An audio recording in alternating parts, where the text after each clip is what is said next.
Comment investir sur DeGiro? C'est ce qu'on va voir dans ce tutoriel en français. Et juste avant, si tu n'as pas encore un compte DeGiro, je te mettrai un lien en description qui te permet d'ouvrir un compte gratuitement et au-delà de ça, d'avoir un bon de réduction de 100 € sur les frais de transaction. Donc si tu n'as pas encore un compte, n'hésite pas à en profiter et on se retrouve directement sur mon écran pour voir comment investir via DeGiro. Donc c'est bon, je suis connecté sur mon compte DeGiro. Donc une fois que tu ouvres l'interface, tu arrives directement ici. Donc je vais te présenter rapidement l'interface et après on rentre directement dans le concret et on va voir ensemble comment acheter un actif, que ce soit une action, un ETF. Au-delà de ça, optimiser ses ordres d'achat, de vente. On verra aussi comment réduire les frais de transaction. Donc on est parti.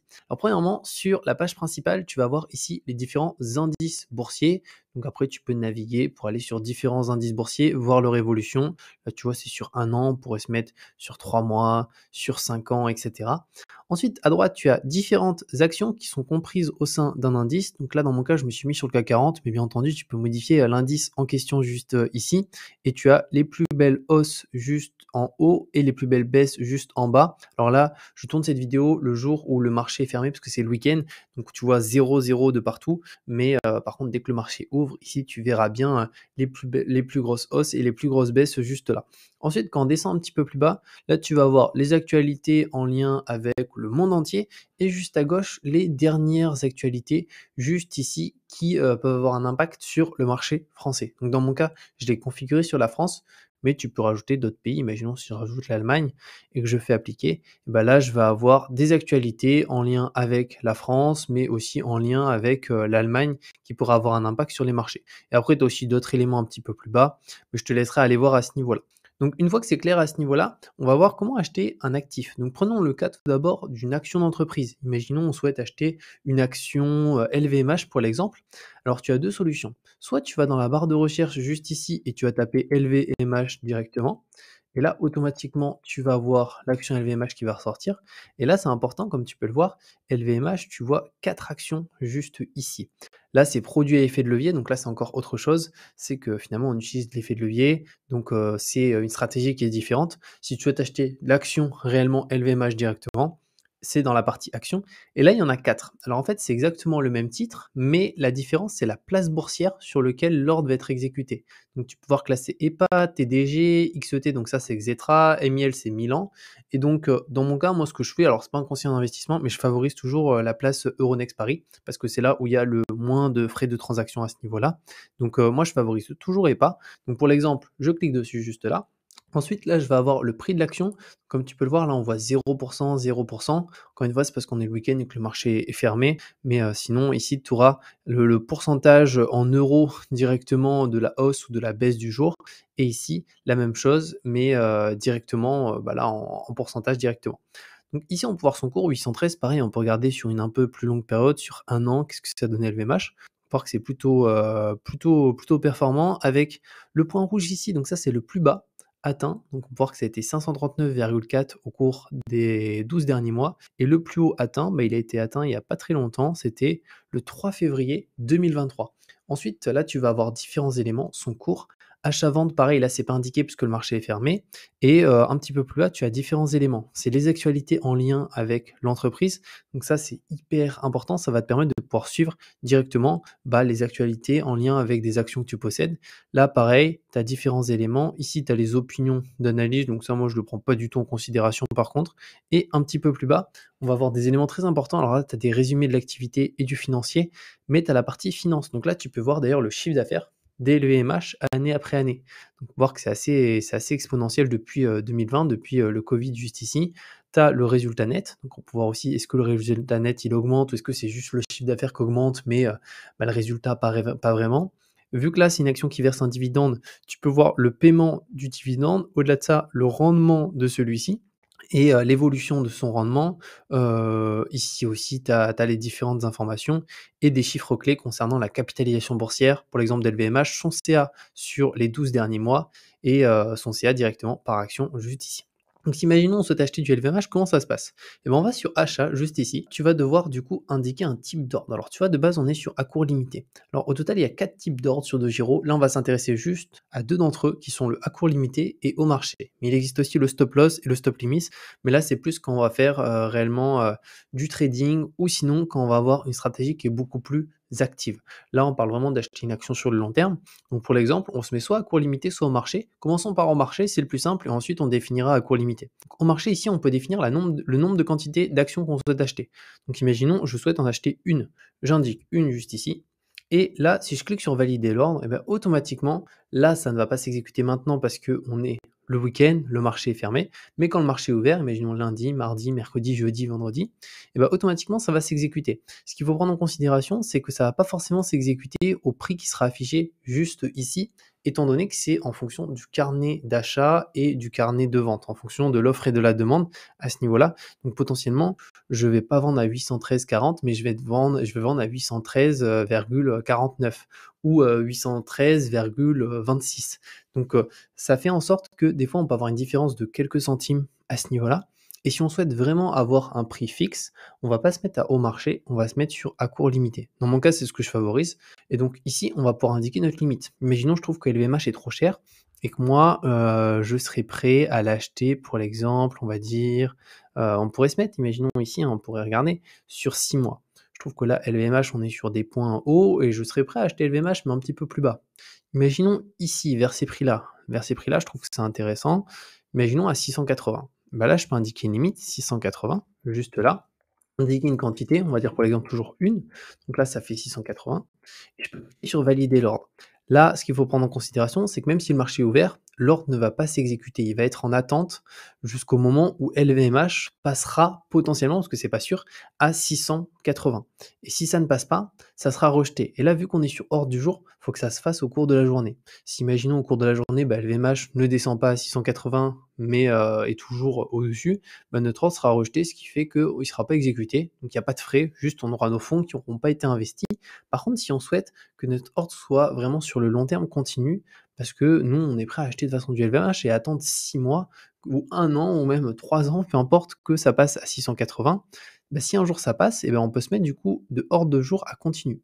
Comme ça, là, il n'aura pas de limite dans le temps, notre ordre, c'est-à-dire qu'il va rester en stand-by pendant plusieurs mois, le temps que le prix d'une action arrive à tel ou tel niveau. Donc ça, c'est une possibilité. Donc là, 680, vu qu'on est quand même loin des 813, ça peut prendre du temps. Ça peut même des fois jamais arriver parce qu'une action ne va jamais retrouver un point qu'elle a eu par le passé. C'est aussi possible. Et là, je pourrais cliquer sur valider l'ordre juste ici. Donc voilà, ça c'est comment acheter une action. Pour vendre une action, c'est la même chose, mais on se met sur vente juste ici. Là, on peut indiquer aussi, concernant le à court limité, si c'est sur continu ou hors du jour. Donc ça, on peut le définir. Si on souhaite vendre dans la journée, on se met à hors du jour juste ici. Si on n'a pas vraiment de temps, de limite à mettre, on peut se mettre sur continu. Si imaginons, on part en vacances et on sait que pendant 2 semaines, on n'a pas internet et qu'on souhaiterait vendre une action. Imaginons du LVMH. Et moi, je me dis, bon, tiens, LVMH, là, c'est à 813, je l'avais acheté beaucoup plus bas. Je l'avais acheté, pour l'exemple, allez, on va dire à 625. Et j'aimerais bien, du coup, revendre mon action LVMH uniquement si elle passe, on va dire, à 825. Alors, je vais mettre 825 juste ici. Et là, je vais mettre à court limité, continue. Donc comme ça, pendant mes 2 semaines de vacances, si on a LVMH qui passe à 825, DeGiro va vendre automatiquement notre position et j'aurai pas besoin d'être forcément derrière mon ordinateur. Donc ça, c'est une possibilité. On peut préparer des ordres d'achat, des ordres de vente bien en avance. Donc ça, c'est pour la partie action. Ensuite, si on s'intéresse maintenant à la partie ETF, c'est une partie qui intéresse beaucoup de personnes, donc il faut aller dans produits juste ici. Ensuite, dans Tracker ETF, et d'ailleurs, je ne l'ai pas dit, mais concernant les actions de Giro, il y a 1 € de frais de transaction. Donc c'est des frais hyper faibles, c'est-à-dire que là, quelqu'un qui achète 800 €, enfin une action à 813 €, il va avoir 1 € de frais. Donc c'est vraiment très très bas à ce niveau-là. Et là, ce qui va être intéressant, c'est que pour la partie ETF, il existe même des ETF sans frais de transaction sur de Giro. Donc on va voir où les trouver. Donc on va cliquer dessus. Là, je vais fermer cette page juste là. Et ici, on va se mettre dans type de commission et on va filtrer, on va passer sur tracker gratuit. Parce qu'en fait, si on reste sur tous, on va voir qu'il y a 244 pages d'ETF. Donc il y en a plusieurs centaines, voire dizaines de milliers à ce niveau-là. Donc pour finalement faire en sorte qu'il y ait moins de choix ici, on va ajouter des filtres. Donc premièrement, on pourra ajouter le filtre tracker gratuit. Donc là, on est sur des ETF où il n'y a pas des frais de 1 €. Il y a 0 €, qu'on achète 10 €, 100 €, 1000, 10 000, 100 000, pas de frais de transaction. Donc ça, c'est hyper avantageux. On peut voir qu'il y a quand même 8 pages, donc il y a du choix à ce niveau-là. D'ailleurs, c'est intéressant parce que tous les plus gros ETF y sont, hein. Le S&P 500, du Stock 600, On va avoir du Stock 50, du CAC 40, on va avoir avec des gros émetteurs, hein, du Invesco, du iShares, du BlackRock. Donc ici, on peut indiquer le type de produit. Donc là, c'est ETF, donc on peut le laisser sur tous. La bourse, donc on peut choisir ici la place boursière sur laquelle l'ordre va être exécuté. Là, vu qu'on est sur des trackers qui sont gratuits, ça change rien à ce niveau-là, peu importe la place boursière. L'émetteur, donc c'est la société qui crée cet ETF et qui le gère, donc on peut l'indiquer ici. Imaginons si on veut que ce soit BlackRock, Vanguard, on peut l'indiquer. Région, donc là c'est sur quelle région? Imaginons si on veut que ça soit sur les US, on peut se mettre sur United States juste ici. Après, si on veut, imaginons du S&P 500, et ben là on se met sur benchmark et automatiquement on va avoir les différents indices de référence. Donc là du S&P 500, on va avoir aussi des éléments qui peuvent nous intéresser. Imaginons, alors là on a du total return, du yield dividende ici aussi à prendre en considération. Donc nous on va rester simple, on va se mettre sur United States et là on a les différents ETF. Donc pour l'exemple, imaginons, allez, on va rester sur le S&P 500. On va avoir différents ETF S&P 500. Donc ça, ce qui va être important là, c'est de les comparer un petit peu entre eux. Imaginons là, on a un Invesco qui est sur la place boursière EPA. Donc encore une fois, là, ça n'a pas d'impact parce que c'est des ETF avec pas de frais de transaction. Mais on peut voir que son cours, il est à 288. Donc si on souhaite investir, imaginons 20 € par mois, 50 € par mois, bah là, c'est pas possible, il est à 288. Donc il faudra favoriser des ETF qui ont des parts qui sont moins chères. Imaginons comme des ETF un peu plus bas, ici le Invesco, on peut voir qu'on est sur 28,15 juste ici. Après, on va avoir ici le TER, donc ça c'est les frais de transaction. Donc si possible, il faut favoriser les ETF avec les frais de transaction les plus faibles. Donc pour les trouver, on se met directement dans total des frais sur un cours.